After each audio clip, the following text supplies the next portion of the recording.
Aujourd'hui, on regarde un problème d'infiltration d'eau et qui est accentué par la configuration des maisons en place.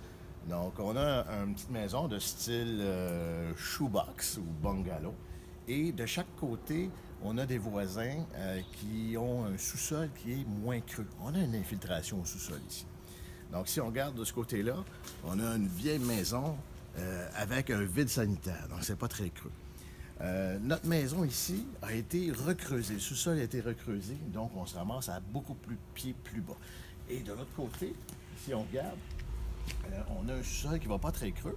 Et, comble de malheur, on a aussi la rue qui nous amène une grande quantité d'eau ici. Donc, la maison qui est ici doit gérer le drainage du voisin de gauche et le drainage du voisin de droite. On va aller voir à l'intérieur et à l'extérieur la configuration. Configuration extérieure-arrière. Donc, c'est l'arrière de la maison. On voit qu'il y a eu des rallonges. La problématique qu'on a, c'est qu'on a une infiltration à ce niveau. Quand on regarde ici rapidement, ce qu'on constate, parce qu'on est allé voir sur le toit, on constate que le toit qui est là est en pente. Il y a un appentis qui garoche l'eau, qui envoie l'eau directement ici. Si on remarque bien, le terrain est également en pente. Donc, il dirige l'eau vers la maison. Et de l'autre côté, ce qui se trouve être une cage d'escalier a un petit toit qui envoie également l'eau dans le coin, là où il y a encore une contrepente vers la maison. Et quand on regarde bien la configuration, on peut croire que la zone, la petite porte avec la petite fenêtre, qui se trouve être une cage d'escalier, est possiblement une ancienne cage d'escalier qui était extérieure à l'époque. Donc, il y a eu quelques coupes exploratoires qui ont été faites parce qu'on avait une infiltration d'eau dans la cage d'escalier. Donc, l'eau sortait carrément par les murs, sur le côté ici, jusqu'en bas, aux bases de l'escalier aussi. Donc, et ce qu'on note, et aujourd'hui il n'y a pas plu, et il n'y a pas plu hier non plus, et nous avons toujours de l'humidité quand même importante. Donc, il va presque à 50% sur les éléments, même 70% sur les éléments de plâtre, de gypse, donc un peu partout. Donc, c'est toujours actif, il y a toujours de l'eau parce qu'on est au niveau du sol. À la base de l'escalier, donc, ce qu'on retrouve, c'est des niveaux différents. Donc, actuellement, on est au sous-sol qui a été recreusé. Et quand on regarde à côté, on voit qu'il y a un vide sanitaire, donc une portion moins profonde de la résidence originale. Et ce qu'on voit, c'est qu'on voit des traces d'infiltration d'eau à la base. Et lorsqu'on vérifie avec un humidimètre à la base des pièces, on se rend compte qu'on a un taux d'humidité important, donc à la base de l'escalier. Donc, ce qu'on va faire aujourd'hui, parce qu'on a déjà vérifié aussi le taux d'humidité relative ici, c'est trop élevé dans toutes les pièces. Il n'y a pas de pare-vapeur, ni au sol, ni au mur. On se retrouve dans une zone où il y a beaucoup d'humidité qui parvient par les voisins.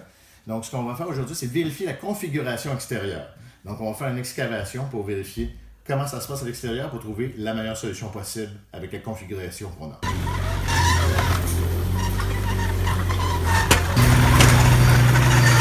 Après l'excavation du mur intérieur, ou extérieur, excusez, on remarque que la fondation descend à une certaine profondeur.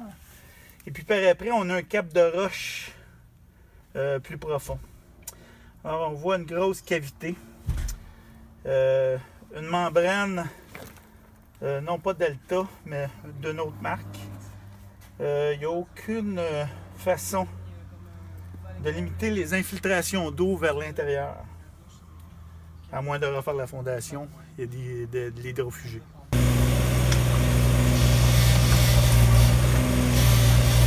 On a fait une autre excavation proche de notre escalier.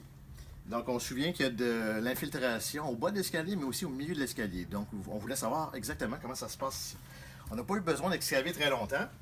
Donc, ce qu'on voit, en fait, et donc, on éclaire, on regarde, on se rend compte que finalement, d'abord, notre membrane est mal attachée.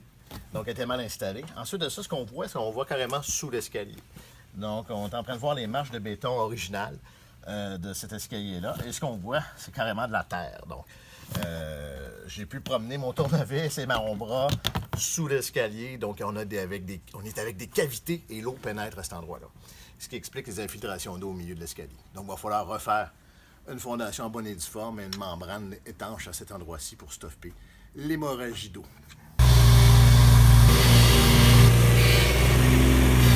Donc, on a creusé ici, histoire de voir c'est quoi la configuration au niveau du mur du vide sanitaire. On s'est heurté à des débris, parce qu'il y avait beaucoup de roches, mais bon, ceci dit, on a fait le trou, et on voit qu'on a consolidé la fondation.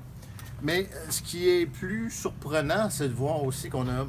On savait déjà que la membrane d'étanchéité qui avait été installée, de percolation, était mal installée, mais ici, on voit carrément qu'elle ne sert à rien. Donc, on a posé à peu près 2 pieds de membrane, et après ça, ben, il n'y a plus rien pour étanchéiser la fondation. Donc, il n'y a même pas de produit de bitume sur la fondation pour la rendre étanche.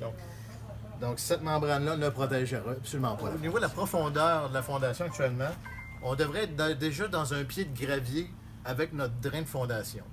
Mais il apparaît qu'il n'y en a pas du tout. Donc, c'est un des éléments qu'on voulait vérifier au niveau de l'étanchéité de cette fondation-là, puis comment on gérait l'eau. Donc, on voit qu'on n'a pas pris les bonnes méthodes. Donc, en conclusion, nous n'avions pas de drain français, membrane mal installée, des cavités dans le béton. Donc, plein de situations pour faire en sorte qu'il y ait des infiltrations d'eau à plusieurs endroits.